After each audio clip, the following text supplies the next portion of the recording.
ऐसा सावन की शिवरात्रि में या सावन के सोमवार में ऐसा क्या रहता है?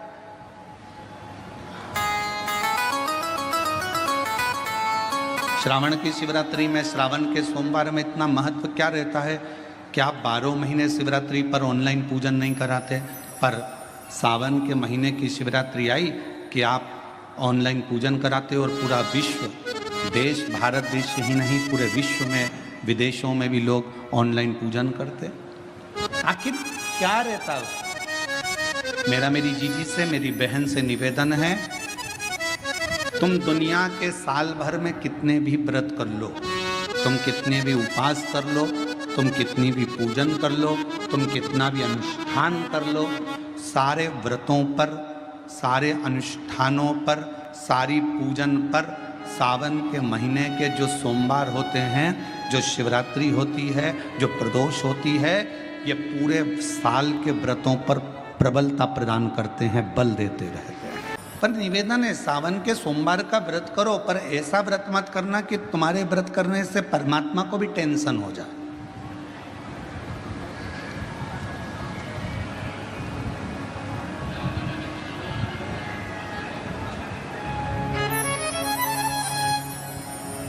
कई माताएं व्रत कर लेती हैं, मेरा सावन का महीने में व्रत है, पूरा 1 महीना व्रत करूंगी, 1 लौंग खाऊंगी, 1 गिलास दूध लूंगी, इसके सिवाय कुछ नहीं लूंगी, 1 फल खाऊंगी, इसके सिवाय कुछ नहीं। बहू बेचारी बोल रही, मम्मी शुगर ऊपर नीचे हो जाएगी, तुम्हारा बीपी ऊंचा नीचा हो जाएगा, तुम तो खाओ पियो।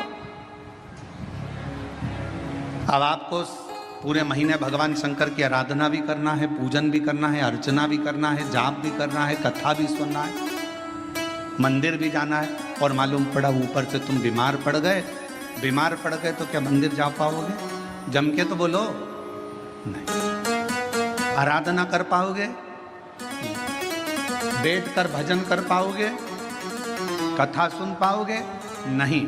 इसलिए व्रत ऐसा करना जिस व्रत में तुमको भी टेंशन नहीं, तुम्हारे परिवार को भी टेंशन नहीं, और भगवान शंकर को भी टेंशन नहीं, किसी को चिंता नहीं, तुम्हारे व्रत करने से किसी को परेशानी नहीं। मालूम पड़े तुम भोजन का त्याग कर दो, इसका त्याग कर दो, उसका त्याग कर दो, सब चीज़ों का त्याग कर दो और बीमार पड़ जाओ, तो शिव महापुराण की कथा कहती है ऐसा ऐसा तप, ऐसी साधना किसी का नहीं। तुमरुका जी जब कथा कहने के लिए बैठे, चंचुला देवी ने तुमरुका जी से एक प्रश्न किया कि कथा सुनने का नियम क्या है? गीता प्रेस गोरखपुर की शिव महापुराण की कथा लेकर आना, उसमें पढ़ना शिव महापुराण कथा महत्तम।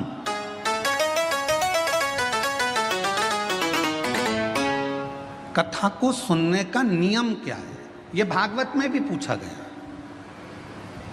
परीक्षित ने सुखदेव जी महाराज से पूछा था कथा सुनने का नियम क्या है। शिव पुराण में चंचुला देवी तुमरुका जी से पूछ रही हैं कि कथा सुनने का नियम क्या है, क्या नियम है कथा सुनने का? तो कहा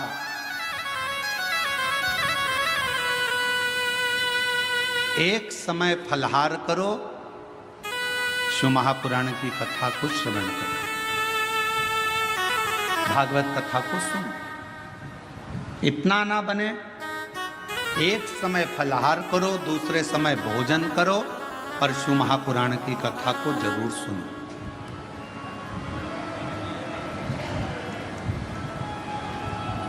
और इतने में भी काम ना चले तो शिव महापुराण की कथा में तुमरुका जी ने चंचुला देवी से कहा, दोनों समय भोजन करो, पर शिव महापुराण की कथा जम के बोलो, सुनो नहीं, जरूर सुनो।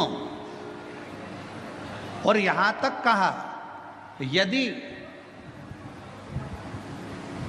इतने में भी काम ना चले, दोनों समय भोजन में भी काम ना चले, तो टिफिन लेके कथा में चलो, पर शिव महापुराण की कथा जरूर सुनो। जैसे मां आदि शक्ति मां भवानी के शरीर के तेज प्रकाश जल से बेलपत्र का पौधा होता है। बेलपत्र का बेलपत्र का पौधा माता पार्वती जी के द्वारा प्रकट किया गया। बेलपत्र के वृक्ष की गणना करी गई। बेलपत्र के वृक्ष की जो जड़ होती है उसमें मां गौरी का स्थान होता है।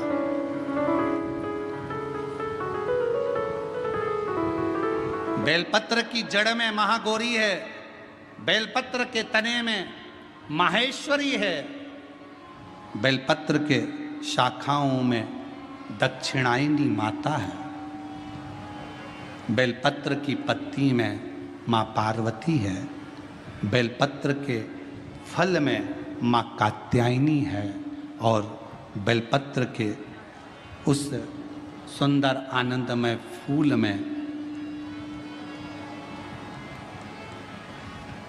उस फूल के अंदर मां गौरी विराजमान है।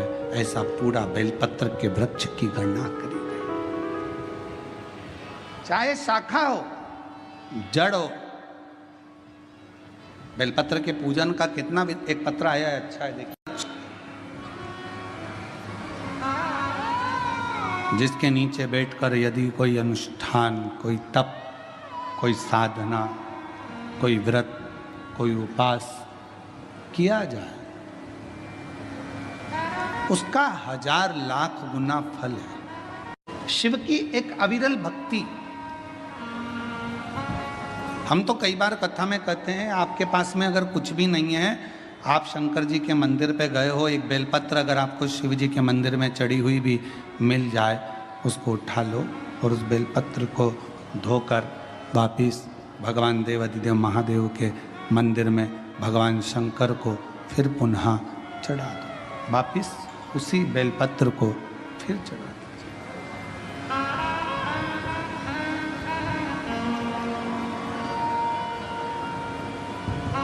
और कई बार त्रिगुणाकार, त्रिकालदर्शी, त्रिनेत्रधारी, त्रिपुंडधारी, त्रिशूलधारी मेरे देवाधिदेव महादेव को चढ़ाने के लिए अगर मंदिर में तुम्हें बेलपत्र मिले भी ना, तो अपने हाथ की 3 उंगलियों का स्पर्श भगवान शंकर को कर लीजिए और शिव के नाम का उच्चारण कर लीजिए। शिव उस बेलपत्र को स्वीकार कर लेते हैं। भाव, एक स्वच्छ भाव, निर्मल मन सो मोहि पावा। भगवान शंकर को अगर आप भाव से रिझा रहे हैं, निर्मल भाव दे रहे हैं, शिव उसको भी स्वीकार कर। मेरे ओघड़दानी कभी भी आपसे कोई वस्तु की चाह नहीं। कथा देखिएगा जरा, शिव महापुराण की कथा में एक शब्द आता है कि ब्रह्मदेव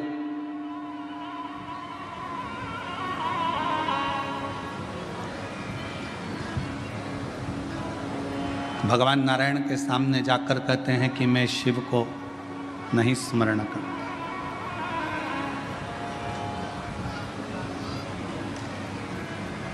मैं नहीं जानता कौन शिव, कौन सृष्टि के रचना करता। ब्रह्मा जी ने तो अपने मन में विचार कर लिया कि सृष्टि का रचना करता केवल मैं हूं, केवल मैं। और ये मैं और मेरा का जो संबोधन है, ये अहम का संबोधन है।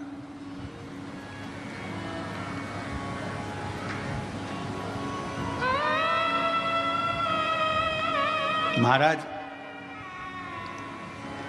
हाथ की लकीरें भले आपके हाथ की मुट्ठी में बंद हो, हाथ की लकीरें भले आपके हाथ की मुट्ठी में बंद हो, पर मुट्ठी में ये लकीरें बंद कर सकते हो पर काबू नहीं कर सकते। आपके हाथ की लकीरों में जो लिखा है वो काबू में तो केवल एक देवाधिदेव महादेव ही कर सकता है, उसके सिवा कोई नहीं कर सकता। कोई